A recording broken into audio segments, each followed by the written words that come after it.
आपने नाम सुना होगा कि विश्वामित्र ने 60,000 वर्ष की तपस्या करी। जब 60,000 वर्ष की तपस्या करी तो उम्र कितनी होगी? हमारी तुम्हारी उम्र सतयुग में 1,00,000 वर्ष की थी। माता के गर्भ में हम 500 वर्ष रहा करते थे। उसके बाद आया त्रेता। त्रेता में हमारी उम्र 10,000 वर्ष की हुई। मैया के गर्भ में 50 वर्ष रहा करते थे। द्वापर युग आया, हमारी उम्र 1,000 वर्ष की हो गई। माता के गर्भ में हम 5 वर्ष को रहने लगे, 5 वर्ष। ये कलयुग है। कलयुग में हमारी उम्र है 100 वर्ष की। अभी हम माता के गर्भ में 9 माह 9 दिवस रहते हैं। कलयुग को 4 चरणों में बांटा गया है। पहला चरण 1,08,000 वर्ष का है। दूसरा चरण जब आएगा तो हमारी उम्र 50 वर्ष की रह जाएगी। तीसरा चरण जब आएगा हमारी उम्र 25 वर्ष की रह जाएगी। चौथा चरण आएगा भागवत प्रेमियों तो हम 12.5 वर्ष के रह जाएंगे। 9 साल की उम्र में नाना नानी बन जाएंगे। 9 साल की उम्र में हम दादा दादी बन जाया करेंगे। और शंका मत कर जाना, भागवत में तो लिखा है कि जवासे के पेड़ के नीचे यानी तुलसी के पेड़ के नीचे आने वाली पीढ़ी चरपैया डाल के विश्राम कर लिया करेगी। और इसमें बिल्कुल शंका करने की बात ही नहीं है। क्यों? क्योंकि सुनो,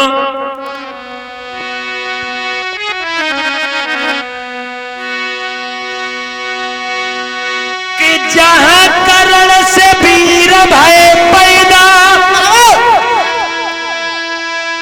और दुर्योधन भीम गदाधारी, और जहां अर्जुन ने जन्म लो तो जिन जान रही दुनिया सारी।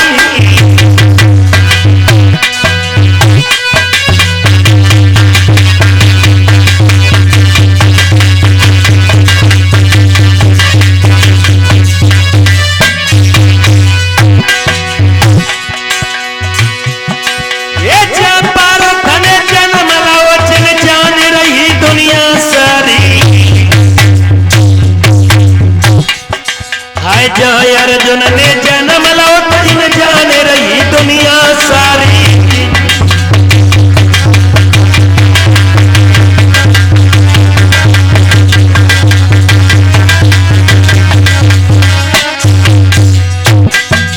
हमारे तुम्हारे ही भक्तों पूर्वज थे जिन्होंने हाथियों को आकाश में फेंक दिया।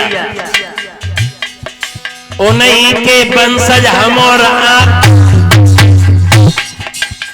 ऐसे वीर नजर आवे। नहाय के जींस न छोड़ दे तो भोजा बेचारी थक जावे। नहाय के पेंट न छोड़ दे तो भोजा बेचारी थक जावे।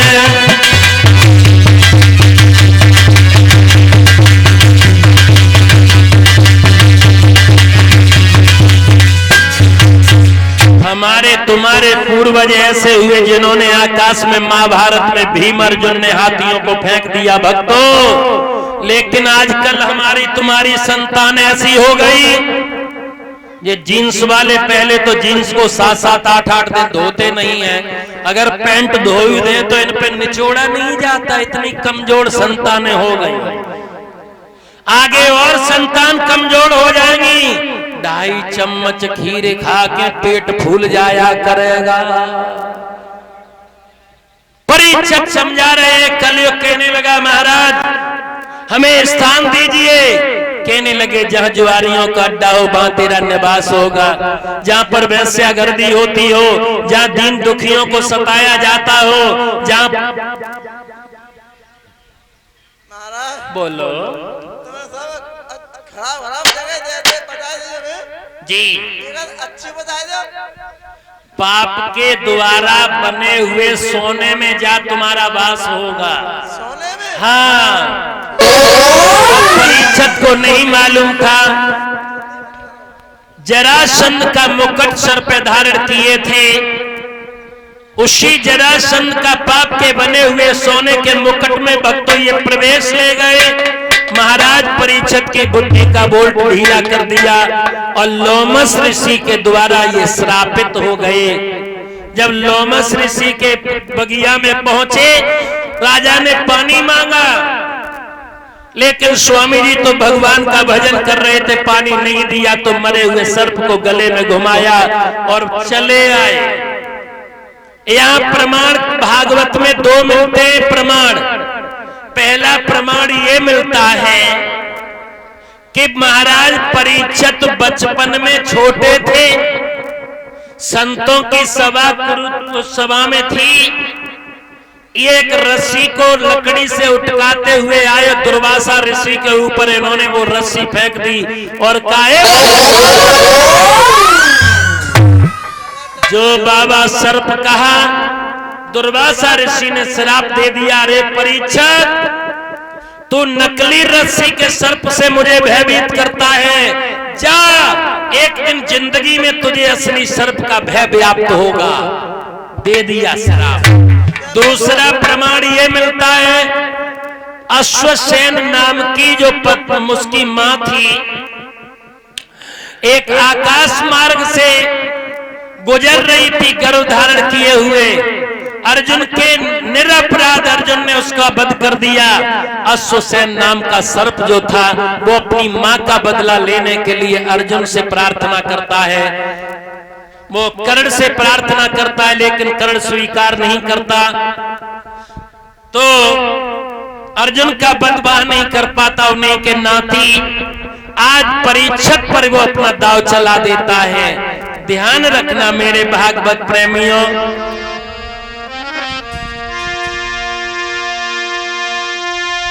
कि दगा किसी का सगा नहीं और ना मानो तो कर देखो, और जिनने दगा किया वीरन का उनके जाए के घर देखो।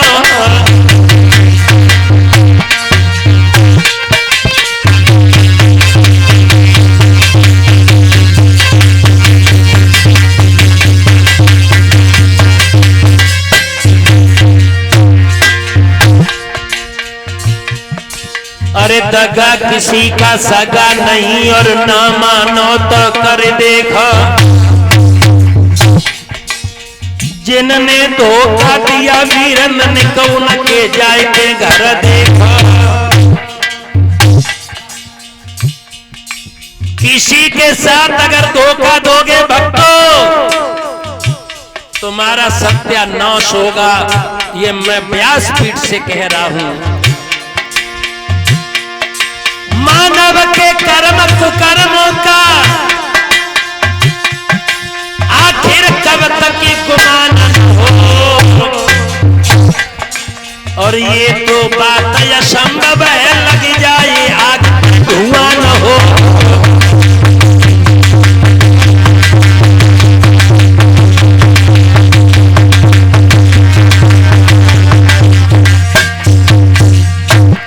मानव के कर्म कुकर्मों का आखिर कब तक गुमान न हो, और ये तो बात असंभव है, लग जाए आग पर धुआं न हो। कितनी भी चतुराई से चाल चलना, लेकिन परमात्मा जिस दिन चाल चलेगा तो तुम चारों खाने चित्त हो जाओगे। इसलिए कभी भी किसी को धोखा भक्तों मत देना।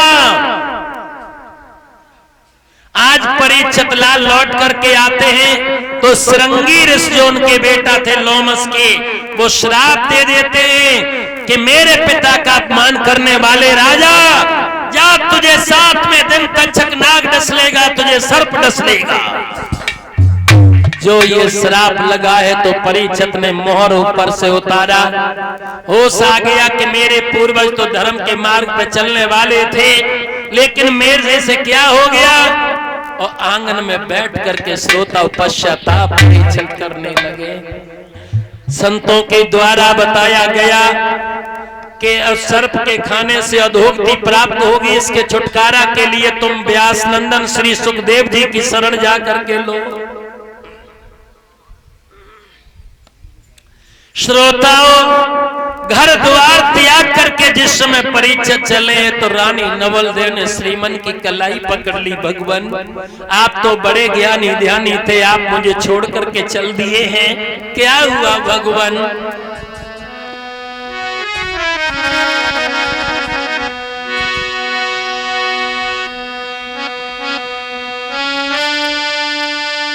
अरे रोए रोए नारी कहे, नैन जल बहे दुख की ढेरी।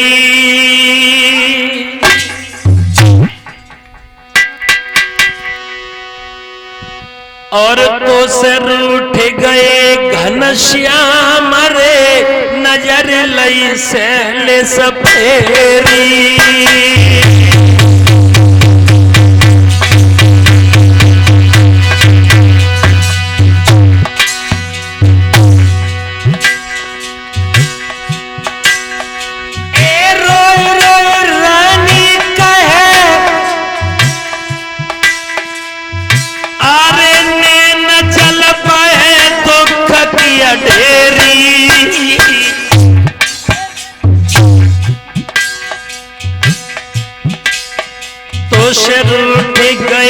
घनश्याम रे, नजर लई सैल सफेरी। प्रसाद ले जाओ।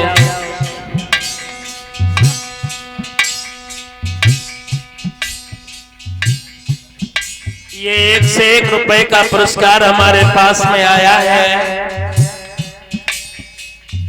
किनकी धर्म पत्नी है?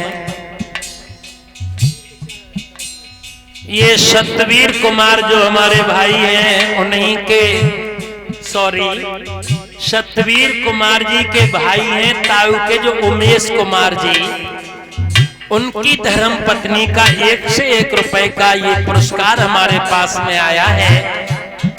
भगवान, घर में खुशियां ही खुशियां आए, सदा परिवार उन्नत के मार्ग पर चलता रहे, यही मेरी आशा है, यही मेरा आशीर्वाद है। तो सर लुटे गए थे घनश्याम रे, नजर लई सैल सफेरी।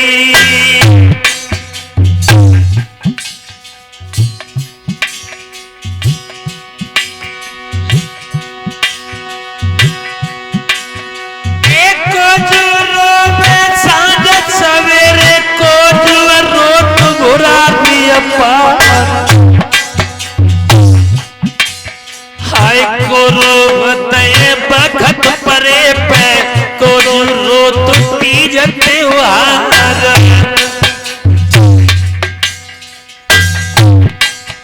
अरे मैया रोवत सांझ सवेरे, गोरिया रोती बुरारी पारे।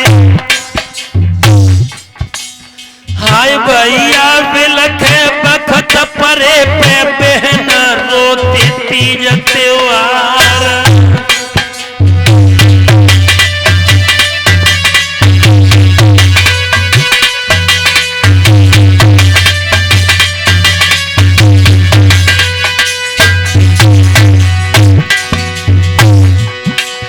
एक कब कब निविया करवी लागे, कब कब लगती शीतला छा, और कब कब भैया बेरी लागे, कब कब लगता दूसरी बात। सोचा खतनविया करियू लागे, बैठत लगत शीतला छा, और बाटत भैया बेरी लागे, रण में लगत दूसरी बात।